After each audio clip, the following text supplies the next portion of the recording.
Thank y'all very much for having me today. I apologize. I don't have any swag of any kind whatsoever, socks or otherwise.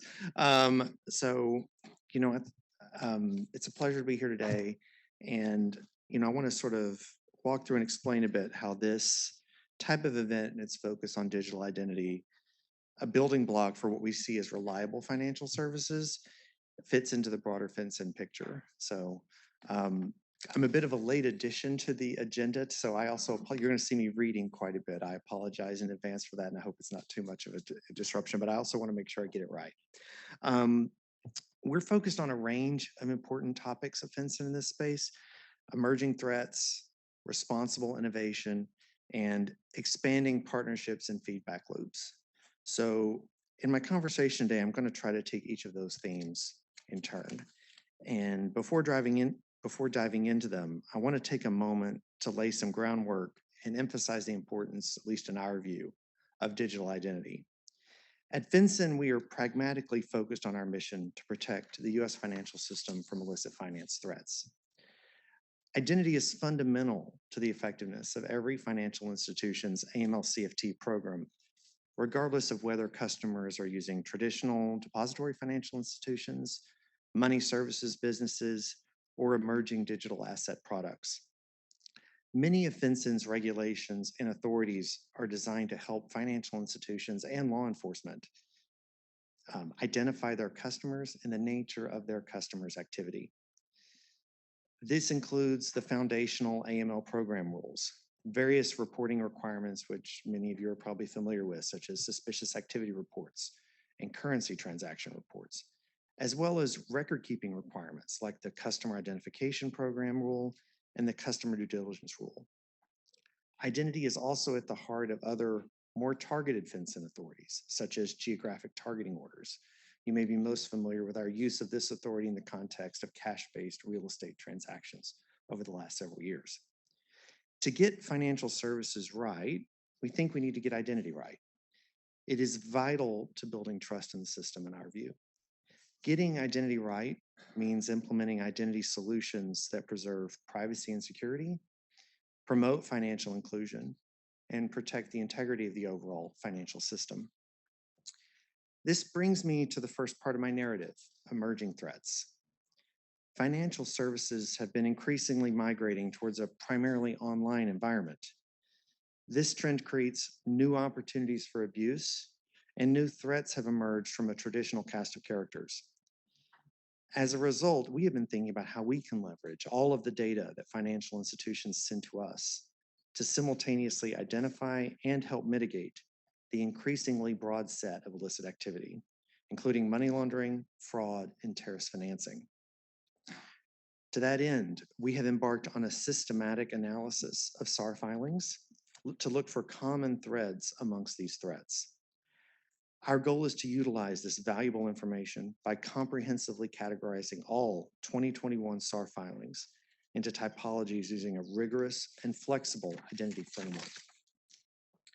We believe the preliminary results of this effort are promising, and we hope to make our analysis repeatable to assess trends and dynamics to encompass threats as they evolve. The preliminary results will help further enhance our ability to identify threats reported in Bank Secrecy Act data, quantify vulnerabilities in Know Your Customer processes, and refine our fraud-based analysis using a financial crime attack lifecycle approach. Let me share how we've approached the analysis and what we're finding. First, I should start with why we focus on identity. As I previously mentioned, identity is core to FinCEN's mission, regulations, and reporting requirements. To bring customers on board, financial institutions need to establish with confidence who their customers are on the front end and throughout the customer relationship. A failure or security compromise in any step of that process compromises the integrity of customer identity, potentially limiting a financial institution's ability to confidently know with whom it is doing business, as well as customers' confidence that they will not be a victim of identity theft or otherwise defrauded. Security breaches have led to data hacks of centralized repositories of identity-related information, exposing PII and making those data sources less reliable. As we all know, bad actors can often buy this identifying information on darknet markets. Many of us have faced this and dealt with the unpleasant consequences, whether it's a single username or password for a website you visit, whether your credit card information was compromised, or whether your social security information was stolen. Identity-related suspicious activity reports continue to increase, growing more than 15% from 2021 to 2022. For example, in 2022, FinCEN received more than 350,000 SARs tied to identity theft, and over 600,000 SARs reporting the use of false or fraudulent identification records. Reports of threats at each stage of the customer identification process continue to grow, from the proofing and enrollment stage to the authentication stage, including the use of compromised credentials, impersonation, synthetic identities, and artificial intelligence to conduct illicit finance. Watching these threats evolve, FinCEN embarked on designing an identity project to assess the role of identity in financial institutions reporting. This project attempted to achieve 3 goals. First, to learn about financial institutions' customer identification processes. Second, to quantify breakdowns, vulnerabilities, and threats. And third, to identify solutions, including digital identity. We began by defining illicit identity-related illicit activity. That's a bit of a mouthful, I apologize. Identity-related illicit activity is when an identity or the customer identification process, or lack thereof, is exploited, resulting in unintended authorization. This definition includes fraud, cyber-enabled crime, and other suspicious activity. While we continue to evaluate our data in this space, we are currently focused on the following explanation. Fraudsters exploit the current customer identification process vulnerabilities in 3 ways. Impersonation, exploiting insufficient verification, and compromise. We have tested this hypothesis by categorizing, analyzing, and quantifying identity-related reporting, including on fraud and cyber events, in the totality of the 2021 SAR filings. Based on FinCEN's preliminary assessment of the initial results, the majority of the over 3 million SARs filed in 2021 involve identity-related suspicious activity. Further, the majority of those identity-related SARs are tied to exploitation of insufficient verification processes. We see opportunities for digital identity to address customer identification breakdowns in customer onboarding, account logins, transaction monitoring, as well as in investigations. I would like to drill down into a specific type and sector to give you a sense of the threats that we see evolving in our reporting and their link to identity. Reported business email compromise incidents in the real estate sector, which we often refer to as REBEC incidents, again, not exactly the smoothest acronym, indicate that perpetrators of these attacks typically aim to defraud individuals and entities in connection with real estate transactions, based on data filed with FinCEN between January 20 and December 2021. Unfortunately, individual homebuyers suffer disproportionately from these incidents. Actors perpetrate real estate business email compromise attacks by improperly impersonating authorized persons or entities. The most common victims of impersonation were individuals and entities involved in the title and closing process within a real estate transaction. BSA data for 2021 suggests that the average monthly value of REBEC incidents was approximately $500,000, with a median value of approximately $130,000. This represents a substantial increase from 2020 BSA data, where the suggested average monthly value of such incidents was approximately $350,000, with a median value of approximately $110,000. The full data set that I'm discussing consisted of 2,260 filings, reporting roughly $900 million in REBEC-related incidents filed throughout 2021 and 2020. From analysis of these filings, we have observed REBEC attackers laundering their illicit proceeds through the use of money mules, and romance scams to recruit unwitting money mules. We are also seeing ties to other types of fraud and use of alternative payment systems, such as convertible virtual currency to move illicit funds. This brings me to my second topic, responsible innovation. An AML CFT regime that merely accounts for and reacts to new threats is not sufficient in our view.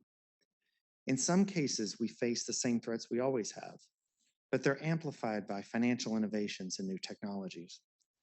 We must adapt, change, and innovate as well. Congress also recognized this with the enactment of the Anti-Money Laundering Act of 2020, or AML Act. And those of you that follow FinCEN closely know that we spend a great deal of our time focused on the AML Act of 2020, particularly the CTA. Through our implementation of the AML Act, we seek to streamline, modernize, and update the AML CFT regime of the United States. This is particularly important as the amount of remotely delivered financial services increases. Individuals around the world, including all of us here, face an increased risk of becoming the victim of an identity-related crime.